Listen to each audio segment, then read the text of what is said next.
नमस्कार दोस्तों, आप सभी का महाकौशल क्षेत्र के सर्वश्रेष्ठ संस्थान राम अकेडमी में बहुत बहुत स्वागत है। दोस्तों, हम आपके सामने संवाद श्रृंखला लाते हैं जिसमें हम टॉपर्स की कहानी, टॉपर्स की जुबानी आपको सुनाते हैं। तो आज हमारे साथ मौजूद हैं कौशल सिंह जी, जिन्होंने MPPSC 2020 परीक्षा में डिप्टी कलेक्टर पद में चयनित होकर महाकौशल क्षेत्र का सम्मान बढ़ाया है। तो कौशल जी, बहुत बहुत नमस्कार। First of all thank you sir for inviting me for the interview. जी कौशल जी, आप 22 साल की उम्र में पहले प्रयास में आपने इतनी बड़ी उपलब्धि हासिल की, तो आपको कैसा लग रहा है? जी, मुझे बहुत अच्छा लग रहा है। ये मेरे लिए एक बहुत बड़ी बात है। मेरा शुरू से ही सपना था कि कहीं ना कहीं मैं प्रशासनिक नौकरी में जाऊं, डिप्टी कलेक्टर या जो कलेक्टर के पद हम सुनते हैं उनमें सिलेक्ट हूं, देश सेवा का मौका मिले। और मैंने फ़र्स्ट अपने अटैम्प्ट में काफ़ी मेहनत की और उसी का फल है कि मुझे फ़र्स्ट अटैम्प्ट में सिलेक्शन मिल गया और काफ़ी खुश हूँ। पूरी फैमिली काफ़ी खुश है और आगे भी मैं इसी तरीके से मेहनत करने के लिए प्रोत्साहित हो रहा हूँ और मैं आगे चल के जनता और देश सेवा करना चाहता हूँ। बहुत अच्छा कौशल जी।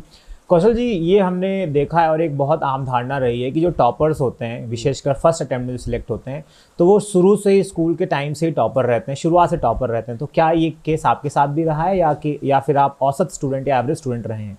जी, बिल्कुल टॉपर तो नहीं कहूँगा, लेकिन मैं पढ़ाई में काफ़ी अच्छा था। स्कूल में टॉप 5 या टॉप 7 स्टूडेंट्स में क्लास में मैं आया करता था और बचपन से ही पढ़ाई में मैंने ध्यान दिया था और 11th-12th में भी काफ़ी अच्छी पढ़ाई मैंने जारी रखी थी। जी, तो कौशल जी, आपको ऐसा क्या लगता है कि आपके अंदर ऐसी कौन सी क्वालिटीज़ हैं जिन्होंने आपको फर्स्ट अटेम्प्ट में और इतना अच्छा पद आपको दिलाया है? जो मेन क्वालिटीज़ मैं अपने आप में देखता हूँ वो ऑप्टिमिज़्म है, पॉजिटिव अप्रोच है। इसके अलावा आसानी से गिव अप ना करना, एक पॉजिटिव अप्रोच बनाए रखना, मोटिवेशन बनाए रखना, एक फोकस के साथ पढ़ाई करना और इसके साथ ही अपनी जो परफॉर्मेंस है उसको कंटिन्यू इवैल्यूएट करते रहना ताकि देख पाएँ कि हम कहाँ लैग कर रहे हैं और उसमें इम्प्रूवमेंट कर पाएँ और एक सही दिशा में आगे बढ़ पाएँ। जी, कौशल जी, कभी आपने ऐसा महसूस किया कि आप पढ़ाई के दौरान डिस्ट्रैक्ट हो रहे हैं, डिप्रेस हो रहे हैं, निराश और हताश हो रहे हैं, तो ऐसी परिस्थिति में आप क्या करते थे जिससे आप इन सिचुएशंस को मैनेज कर पाते थे? देखिए, डिस्ट्रैक्शन होना काफ़ी नेचुरल है, हम सभी को कभी ना कभी डिस्ट्रैक्शन होता है, मुझे भी होता था। लेकिन मेनली मेरा तो ये था कि फर्स्ट अटेम्प्ट है और अपन ने जो गोल निर्धारित किया है उसकी तरफ अपन को फोकस्ड रह के प्रयास करना है, क्योंकि फोकस और डेडिकेशन से हमारा जो आउटपुट है वो काफ़ी अच्छा बेहतर मिलेगा। और कहीं ना कहीं एक प्रॉपर ब्रेक भी लेते रहना चाहिए पढ़ाई से। अम्यूज़मेंट, एंटरटेनमेंट, इस सब का भी आप सहारा लीजिए। आप फिल्म भी देख सकते हैं, आप आउटिंग पे भी जा सकते हैं। बस अपना शेड्यूल ना बिगड़ने दें, अपनी जो डेली रूटीन है उसको ना बिगड़ने दें। एक प्रॉपर बैलेंस बनाने का कोशिश करिए ताकि पढ़ाई और अदर एक्टिविटीज़ में भी आपका बैलेंस बना रहे। और क्योंकि मेरा फर्स्ट ही अटैम्प्ट था तो बहुत ज़्यादा निराशा की तो स्थिति नहीं आई, लेकिन अगर आपको आती भी है तो आप किसी ना किसी रूप में उसको दूर करने की कोशिश करिए और हमेशा अपने कदम बढ़ाते रहिए। बहुत अच्छा। कौशल जी, आपका डेली रूटीन कैसा था जो कि आप तैयारी के दौरान आपने इसको फॉलो किया था, जिससे आपको लगता है कि उसने आपकी इस स्टेज में पहुंचाने में मदद की? देखिए, सिविल सर्विसेज के एग्ज़ाम में सबसे मेन होती है कंसिस्टेंसी। तो मैं करीब 9 से 10 घंटा रोज़ पढ़ाई करता था। मैं मॉर्निंग शिफ्ट में और इवनिंग शिफ्ट में पढ़ाई करता था। सुबह 8:30 से 9 के आसपास में शुरू हो जाता था पढ़ाई करना और कंटिन्यू फिर 1:30 बजे तक पढ़ाई करता था। मेरा फोकस होता था कि सुबह के टाइम में पहला सब्जेक्ट पढूं और शाम के टाइम में दूसरा सब्जेक्ट उठाता था। शाम को 4 बजे मैं सेकंड शिफ्ट में अपनी पढ़ता था और 9 सवा 9 तक वो शिफ्ट चलती थी। बीच में मैं ब्रेक भी लिया करता था, 1:30 से 4 के बीच में लंच और थोड़ा रेस्ट और अम्यूज़मेंट या रिफ़्रेश होने के लिए, ताकि मैं सेकंड शिफ्ट में काफ़ी अच्छे से पढ़ाई कर सकूँ। बहुत अच्छा। एक बहुत ही आम धारणा बनी हुई है कि जो टॉपर्स होते हैं वो कुछ विशेष प्रकार से या अलग प्रकार से उनकी स्ट्रैटेजी होती है और ऐसा कहते हैं कि टॉपर्स के पास कोई टॉप करने का मैजिक या रेसिपी होती है। तो क्या आपके पास ऐसी कोई रेसिपी है? देखिए, मैजिक या रेसिपी तो मैं नहीं कहूँगा, क्योंकि कोई एक फिक्स्ड रेसिपी इसमें सक्सेस पाने की नहीं है। हम देखते हैं कि अलग अलग टॉपर्स की स्ट्रैटेजी थोड़ी अलग रहती है। हर किसी का पढ़ने का स्टाइल अलग होता है। कोई रात में पढ़ाई करता है, रात भर जाग के, तो कोई दिन में पढ़ाई करता है। लेकिन मैं ये कहूँगा कि इसमें कंसिस्टेंसी, हार्डवर्क और फोकस के साथ पढ़ाई करना बहुत ज़रूरी है और आप अपना भटकाव ना होने दीजिए। इसके साथ साथ आप अपनी जो परफॉर्मेंस है उसको कंटिन्यू इवैल्यूएट करते रहिए। हम लोग मेनली जो परफॉर्मेंस को इवैल्यूएट करते हैं उसमें हम पीछे रह जाते हैं। हम सोचते हैं कि आखिर में जब टेस्ट होगा तभी टेस्ट देंगे, हम बीच में टेस्ट नहीं देते, जिससे हमें अपनी कमियां नहीं पता चलती हैं और हम इम्प्रूव नहीं कर पाते हैं। तो मॉक टेस्ट या जो टेस्ट सीरीज़ होती है उनसे हमें दूर नहीं रहना चाहिए। ज़्यादा से ज़्यादा मॉक टेस्ट हमें देने के प्रयास करना चाहिए, जिससे हमें इम्प्रूवमेंट कर सकते हैं और एट द एंड हमें वहाँ पे जाके एग्ज़ाम ही देना है, जिसकी प्रैक्टिस हम एडवांस में कर सकते हैं। All right, all right. तो कौशल, आपके साथ बहुत सारे लोग जो तैयारी कर रहे थे, तो आपने ऐसा क्या अपने आप में डिफरेंट देखा जो कि आपको उनसे अलग बनाता था? आपके लाइफस्टाइल में या आपके रूटीन में ऐसी क्या क्या डिफरेंट चीज़ें थी जो कि आपको एक टॉपर बनाती है? देखिए, मैं अपने आप को किसी और से बहुत डिफरेंट तो नहीं मानता हूँ, मैं भी उन्हीं की तरह हूँ। बस हर किसी का जो अप्रोच होता है प्रिपरेशन को लेके, वो डिफरेंस क्रिएट करता है।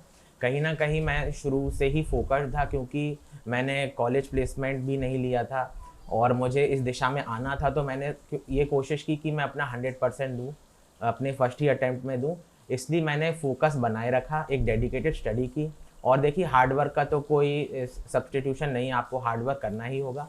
लेकिन इसके साथ-साथ आप स्मार्ट वर्क भी करिए, आप इक्वल वेटेज दीजिए अदर सब्जेक्ट्स को भी, और आप किसी एक सब्जेक्ट्स अकेले के पीछे ना भागिए, आप सभी को वेटेज दीजिए, क्योंकि हर सब्जेक्ट का योगदान आपके सिलेक्शन में रहता है। और जो मेंस स्टेज है, वो इस एग्ज़ाम की सबसे इम्पोर्टेंट स्टेज है, क्योंकि 1400 नंबर सिर्फ मेंस के होते हैं और कहीं न कहीं आपके फाइनल सिलेक्शन में मेंस की भूमिका होती है। तो आप मेंस को बिल्कुल भी इग्नोर मत कीजिए और प्री प्लस मेंस की इंटीग्रेटेड तैयारी कीजिए। कौशल जी, तैयारी तो ज़ाहिर सी बात है, पीसीएस वगैरह की तैयारी बहुत लंबी होती है, तो आपकी 1 डेढ़ साल की तैयारी रही। तो आपने उस दौरान खुद को मोटिवेट बनाए रखने के लिए क्या क्या किया, और पढ़ाई के अलावा आपकी कौन कौन सी चीज़ों में रुचि थी? खुद को मोटिवेट बनाए रखने के लिए एक तो मैंने टॉपर स्टॉक देखी, जो इवन यूपीएससी के जो टॉपर हैं उनकी वीडियो मैंने देखी, क्योंकि उनकी प्रिपरेशन स्ट्रेटजी से हमें बहुत कुछ सीखने मिलता है और हम कॉन्स्टेंटली मोटिवेट होते रहते हैं। इसके अलावा जो एमपीपीएससी के भी जो पास्ट टॉपर्स हैं, उनकी वीडियोज़ मैंने देखी और उनसे इंटरेक्ट करने की कोशिश की, जिससे हमें बहुत अच्छा ज्ञान मिलता है और हम अपने आप में इम्प्रूवमेंट कर सकते हैं। इसके अलावा हॉबी की बात करें तो कुकिंग मेरी हॉबी है, गाने सुनना, मेनली मैं हिंदी गाने ही सुनता हूँ, मॉर्निंग वॉक और क्रिकेट खेलना जैसा मेरी हॉबी है। बहुत अच्छा, बहुत अच्छा। तो कौशल भाई, ये बताइए कि घर का माहौल, कई लोग ये कहते हैं कि हमको अपने घर से बाहर निकल के तैयारी करनी चाहिए, हम लाइब्रेरी में जाकर तैयारी करें। तो आपके हिसाब से घर का माहौल और तैयारी एक दूसरे को किस प्रकार से प्रभावित करती हैं? देखिए, घर के माहौल का पूरा डायरेक्ट इम्पैक्ट आपकी तैयारी पे पड़ता है। अगर घर का माहौल अच्छा रहे तो आपकी तैयारी काफ़ी आसान हो जाती है। मेरे केस में मेरे घर का माहौल तो काफ़ी अच्छा था, मैंने घर ही में रह के तैयारी की है और मेरे पेरेंट्स ने मुझे काफ़ी सपोर्ट किया, भैया दीदी का भी बहुत सपोर्ट रहा, और जिसके चलते जो मेरी पूरी प्रिपरेशन जर्नी है वो काफ़ी आसान हो गई। उन्होंने जो सपोर्ट दिया उससे मेरा काम आसान हो गया और इसीलिए शायद आज मैं एक अच्छा परफॉर्मेंस दे पाया और सिलेक्ट हुआ हूँ।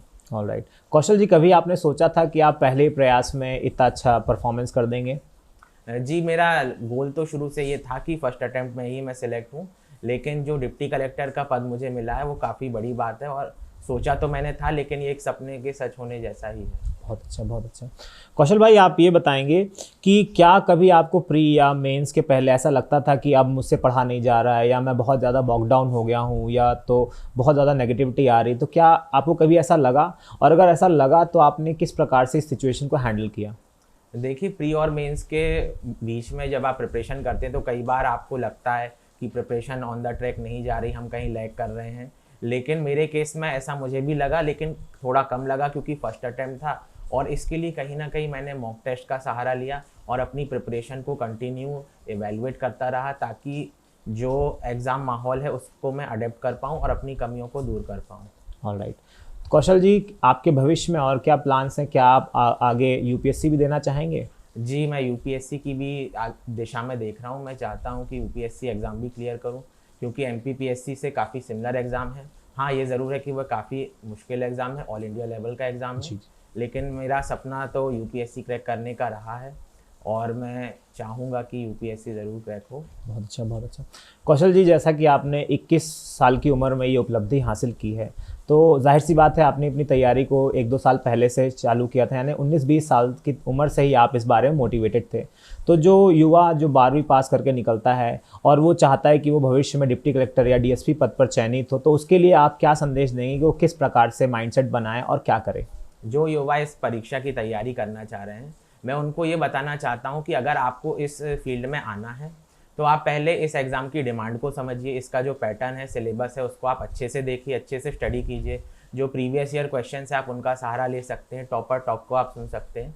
इसके अलावा आप इस एग्ज़ाम में अगर उतर रहे हैं, इसकी तैयारी शुरू कर रहे हैं, तो आप अपना 100% देने की कोशिश करिए, क्योंकि अगर आप अपना 100% देंगे तो निश्चित ही सफलता आपको मिलेगी। और मैं ये उनसे कहना चाहूँगा कि वो तैयारी को किसी भी स्थिति में छोड़े नहीं, आखिरी दम तक वह तैयारी करते रहें। छोटे मोटे सेटबैक उनको मिलेंगे, लेकिन उन्हें डरना घबराना नहीं है, पीछे मुड़ के नहीं देखना है।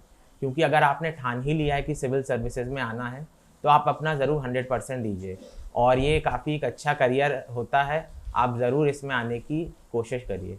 कौशल जी, आपका समय देने के लिए बहुत बहुत धन्यवाद। आपने हमारे साथ अपने बहुमूल्य एक्सपीरियंस को शेयर किया, जो कि हमारे विद्यार्थियों के लिए और दर्शकों के लिए बहुत मूल्यवान है।